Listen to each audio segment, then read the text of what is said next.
à tous.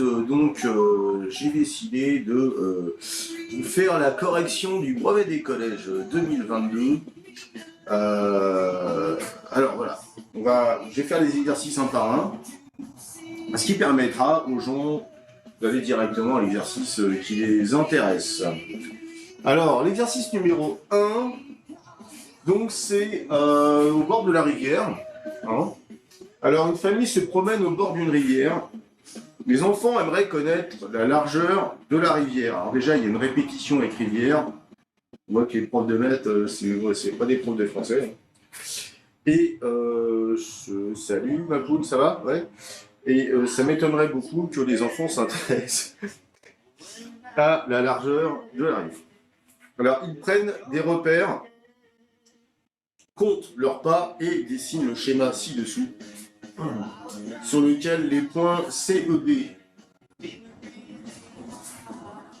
de même que A, E, B, sont alignés. Alors, le schéma n'est pas à l'échelle, heureusement pour moi, parce que au niveau dessin, je suis quand même pas une bête. AE égale 20 pas. BE égale 5 pas. BD égale 1 pas. Démontrer que les droites AC et BD, ici, sont parallèles. Alors, ici, en fait, cette question, elle est très simple. Ces droites-là, elles sont parallèles parce qu'elles sont toutes les deux perpendiculaires à la droite AB. Or, si deux droites sont parallèles, toutes perpendiculaires à l'une et forcément perpendiculaires à l'autre, ou alors, si deux droites sont toutes les deux perpendiculaires à une troisième, alors elles sont forcément parallèles. Donc en fait, c'est ça l'idée. Alors, au niveau de la rédaction, regardez ici, je l'ai mis à la sauce qu'on veut, c'est-à-dire, il n'y a pas un seul mot qui est écrit ici. AC parallèle à AB. BD parallèle à AB aussi. Perpendiculaire, pardon. Je le sais parce qu'il y a le symbole de l'angle droit. Du coup, j'en conclus, grâce à cette accolade, qui veut dire que les deux conditions sont obligatoires, donc AC parallèle à BD. Alors j'en profite déjà pour dire que tout ce qui est entre parenthèses, ce sont forcément des droites. Dans la vie, ce qui est parallèle, ce sont des droites. Mais d'ailleurs, c'est précisé dans la question. Donc la première réponse, c'était ça.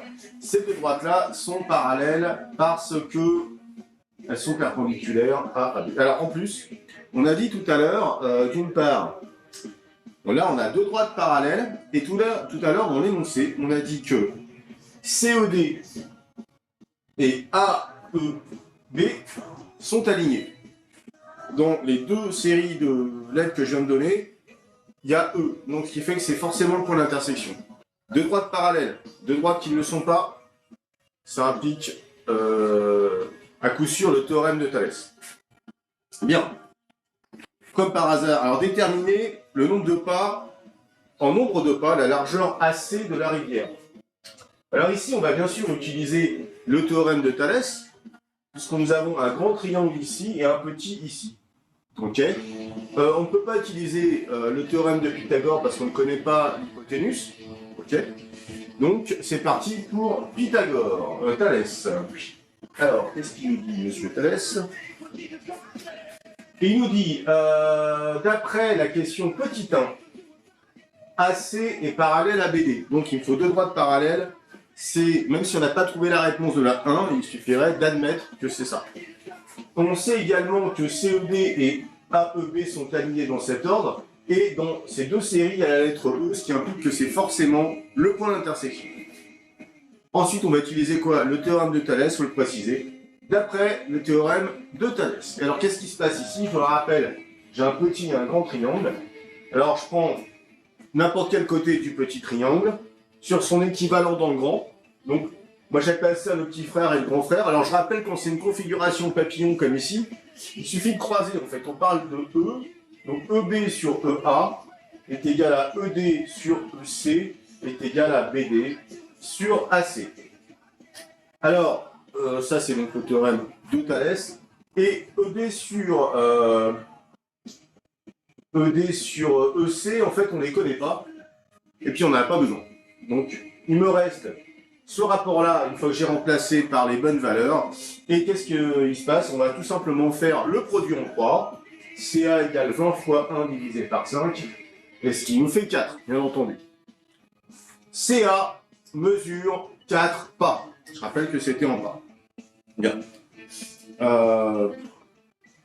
Pour les questions qui suivent, on assimile la longueur d'un pas à 65 cm. Montrez que la longueur CE vaut 13,3 mètres. Alors là, ce coup-ci, on veut une réponse en mètres. Comment on va procéder? Question numéro 3. Donc, CAE, ce triangle rectangle ici, et donc rectangle en A. Donc on va utiliser bien sûr le théorème de Pythagore, parce qu'on sait que maintenant il fait 4 pas et lui qui en fait 20. On peut donc calculer la longueur manquante. Rectangle en A, d'après le théorème de Pythagore, l'hypoténuse, on le repère, c'est le côté CE, bien entendu. Il est opposé à l'angle droit et c'est le côté le plus long. L'hypoténuse carré égale à la somme des deux autres côtés au carré. Je n'ai plus qu'à remplacer chaque longueur connue par sa valeur. CO au carré est égal à 4 au carré plus 20 au carré. Il fait donc 16 plus 400, 416. Et racine carrée de 416, pardon, je l'ai laissé comme ça parce que là, on l'a en pas. Et il faut qu'on le convertisse en mètres. Alors, un pas égale 65 cm, soit 0,65 mètres. Moi, ici, j'ai combien de pas? J'en ai racine carrée de 416, qui correspond à une longueur M. D'accord.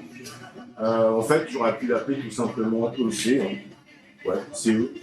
Voilà, ECE, ça sera cool. CE est égal à racine carrée de 416 multiplié par 0,65.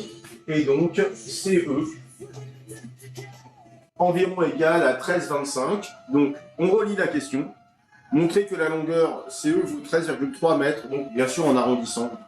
Donc CE vaut environ égal à 13,3 mètres. Ok. Question suivante. Si l'un des enfants lâche un bâton dans la rivière, au niveau du point E, avec le courant, le bâton se déplace en ligne droite en 5 secondes jusqu'au point C ici. Faites la diagonale. Alors comme par hasard, c'est la longueur qu'on vient de calculer qui fait donc 13,3 mètres.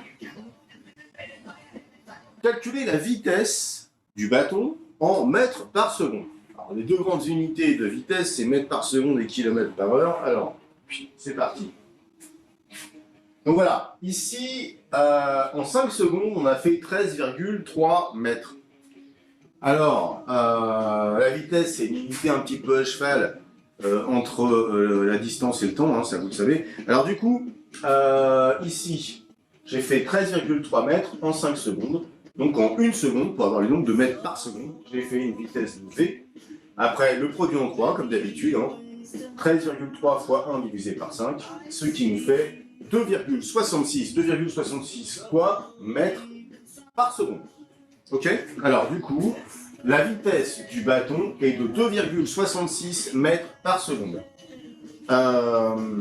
Est-il vrai que le bâton se déplace à une vitesse moyenne inférieure à 10 km par heure? Alors donc cette vitesse de 2,66 mètres par seconde, 2,66 mètres est égal à 0,00266 km. Alors si jamais vous avez un problème avec ça, pensez à faire à l'ancienne votre petit tableau qui va donc des millimètres jusqu'au kilomètre et on décale tout simplement. Kilomètre, moi je sais qu'il faut diviser par 1000, par 10 puissance moins 3. Bref, si vous n'êtes pas familiarisé avec les puissances négatives, c'est pas tellement un problème. En tout cas pour cette question. Du coup, c'est pareil, on va avoir le nombre de kilomètres. Alors, je fais 0,00266 km en 1 seconde, et moi je veux savoir en kilomètres par heure, donc c'est-à-dire pour 3600 secondes, tout simplement. Et la réponse, ça va être des kilomètres, et ici ça va être donc 3600 secondes, donc c'est-à-dire 1 heure. Donc je refais une fois de plus mon produit en croix, V2 est égal à 3600 fois 0,00266, et j'obtiens 9,576 Alors donc effectivement, c'est légèrement plus petit que 10 km par heure. Voilà. Donc cet exercice est maintenant terminé. Si vous le souhaitez, je peux vous envoyer cette correction par email. Voilà. Je vous souhaite une très bonne journée et puis à plus tard pour l'exercice 2. Ciao.